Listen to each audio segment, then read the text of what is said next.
Module 4, financial and tax readiness. So Campbell, can you walk us through what matters when it comes to financial and tax readiness?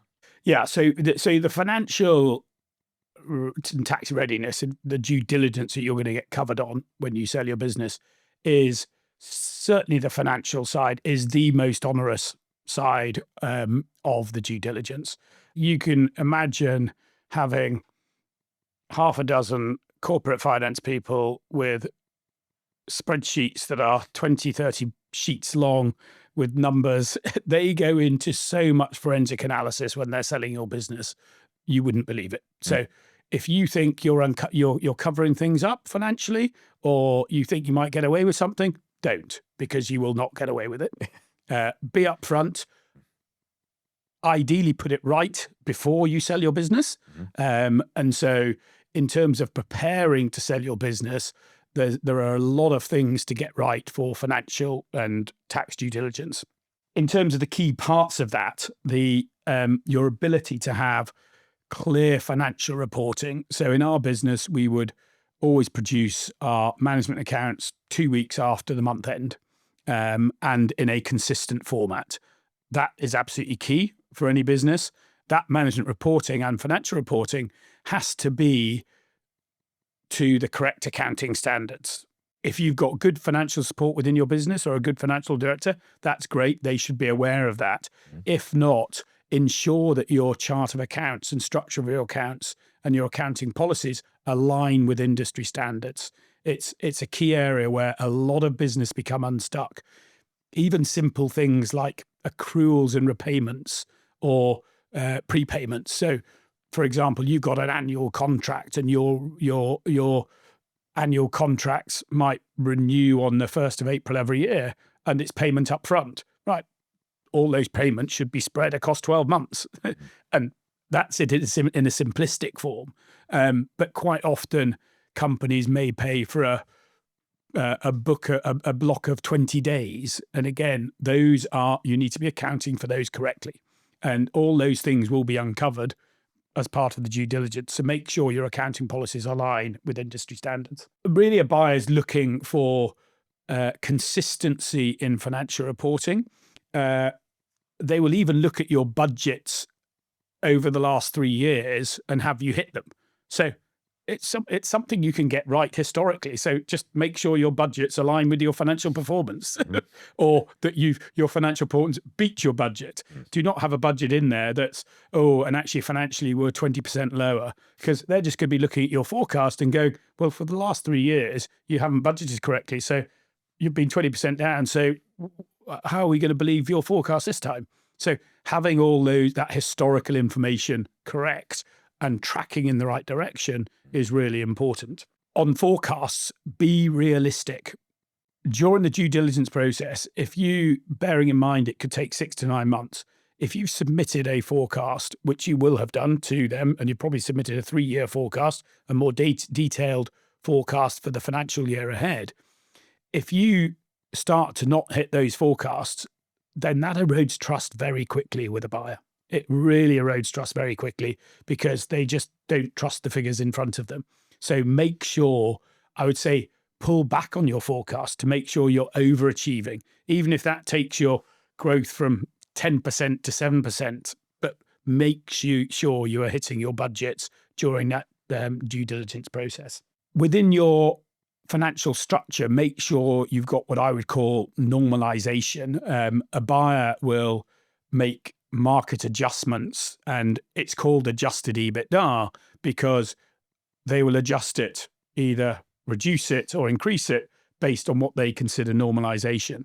For example, as a founder, as a chair in the business, I was still taking a salary of, I think, £70,000 in the business. I could actually reduce that and add it on to our profit as adjusted EBITDA, because I wasn't needed to run the business day to day. And so they accept that. They go, right, you're not needed. We won't need you going forward. So actually you can add £70,000 onto your profit for the year. It can also happen the other way, where founders are not paying themselves a normal market rate. So you quite often find that because of dividend tax and national insurance contributions that directors will pay themselves £12,750 a year and take the rest out of the business in dividends. Okay, right. Can the business run without you? No, it can't, because you're still part of the business, or I'm going to have to replace you if you do leave the business with a managing director, an operations director, or something like that. That's going to cost me, I don't know, 60, 70, £100,000 a year. So if you've been paying yourself at £12,000 and that market rate is that, then they will reduce your profit by that amount. So these are normalized adjustments. As a director's expenses, do you know what? You can get away with quite a lot of those, like corporate golf sponsorship or something like that. Is that required? No, it was only there because the director was a member of that golf club and it got him free golf for it. So actually, again, you can, if you're clear about that, you can add that on. That isn't needed as a core part of the business, or is it actually? Is that part of your marketing budget? They will look at, interesting, they'll look at marketing spend.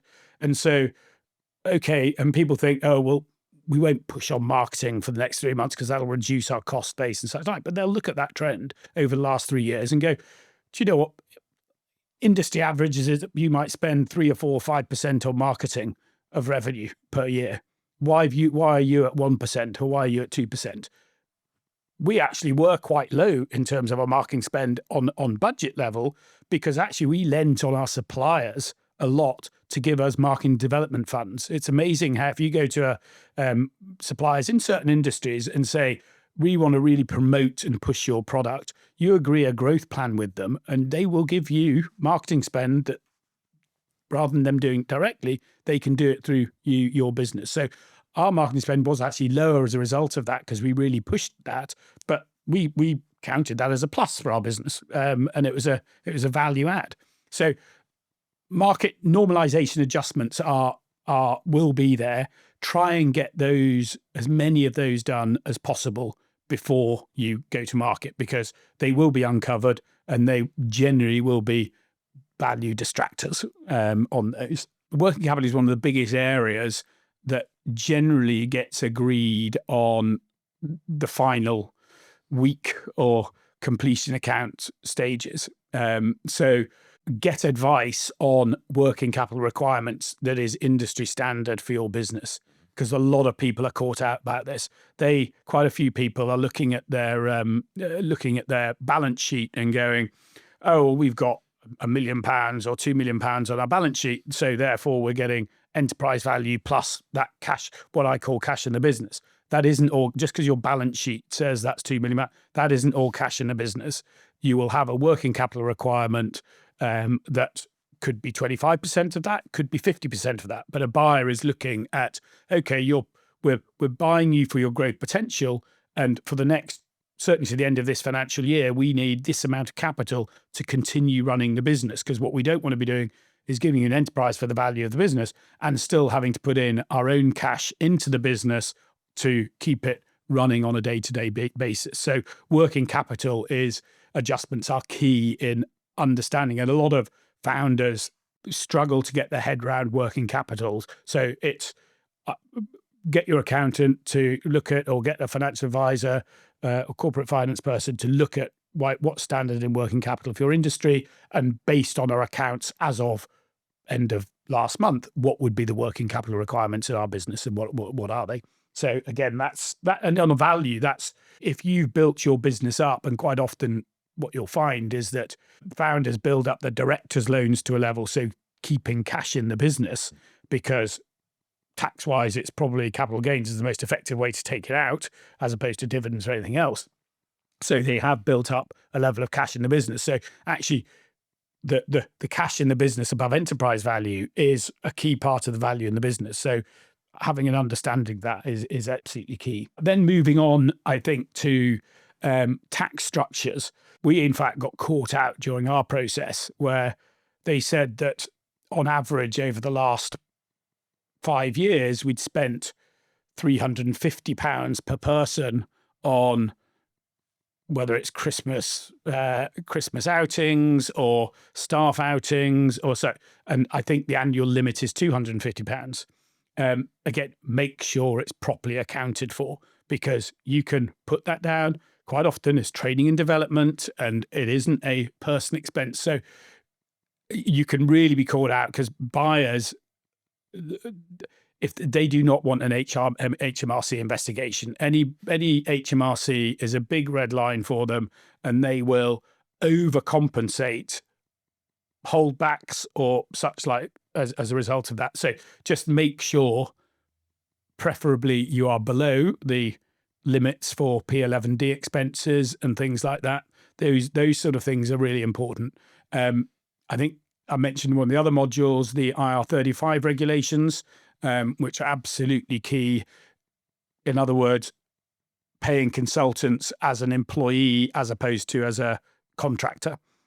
So there are self-assessment tools you can go through online to see whether someone should be employed or should be a contractor.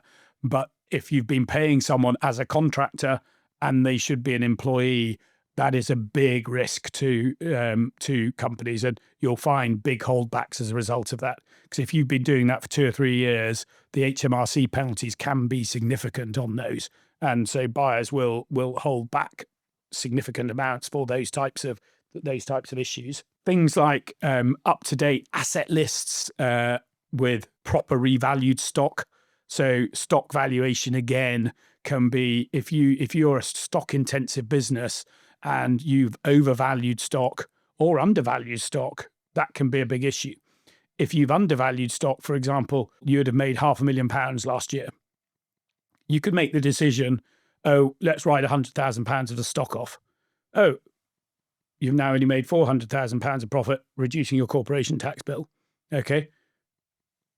Buyers will come in and see that, going, okay, but you've now sold that stock at zero value on your balance sheet and claiming 100% margin on it. So actually, are your margins realistic that you put in your financials? So rather than 100%, actually the normal margin on that would be 45%.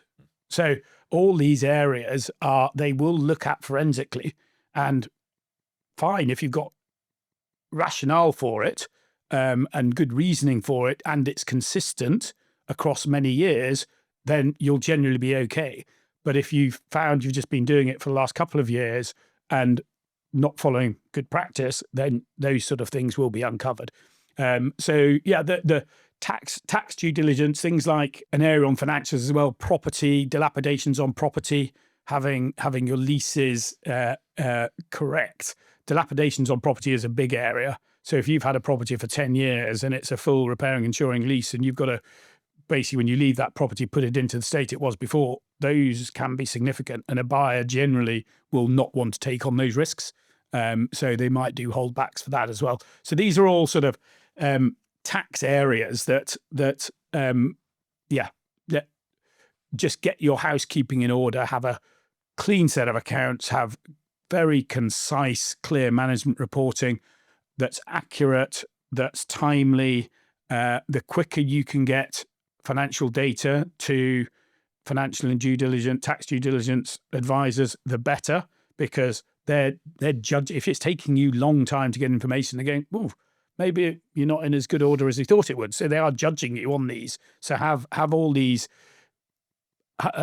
reports pre-prepared nearly, or the ability for your account system to be able to churn out margin reports, quite often line by line margin reports and such like. That's key in your financial reporting, because they will analyze, if you've got different lines of services, they will analyze margins in different lines of services, and that sort of thing. So yeah, be prepared. Financial due diligence is the most rigorous process you will ever go through, and nearly all sellers that I speak to, they still go, wow, I didn't believe that.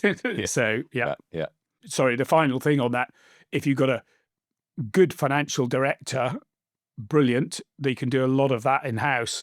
But if you've got a bookkeeper or something like that, you will need corporate finance, you will need finance expertise for advising you for your side of the due diligence. I can assure you the buyer will have half a dozen financial advisors on their side, so you will need good corporate finance advice for the financial due diligence, because they will protect you and they will add value to the process. And it really sounds like financial and tax readiness is really answering the question of, can the numbers survive forensic scrutiny? Absolutely, absolutely. And that's what seems black and white to you quite often financially isn't black and white behind the scenes. It's being as forensic as you can on looking at your accounts to make sure that you're doing everything in the correct way. Because whether it's like P11D on company cars or whatever it is, they will find that out. Another thing is, buyers don't really want to buy assets. They don't really want company cars. They don't want owned property or anything like that. They want to buy your business as a growth concern. They do not want to be buying assets that aren't related to the business or aren't adding value to that business. So try and offload as many assets as you can prior to sale, or even lease the assets or such like, but try not to tie yourselves into long lease contracts or anything like that, because that again will they'll look at that and potentially see that as a value reducer. And I suppose if the business or the business owner owns the building that the business exists in, Yeah, then it can separate. It can confuse the deal. Or you can. I mean, probably the mistake not to do is tie the limited company into a 25-year lease prior to you selling. But be realistic and and in fact, if it is an owner-owned building, quite often the buyer will look at that and go, actually, we want better lease terms as part of this deal. You're in control of that. So we want better lease terms. So there's nothing clever you can do. You can try and get away with it, and get away with what you can. But quite often a buyer will turn around and go, actually, those lease terms are too onerous. You own the building. We want a break clause introduced at whatever time.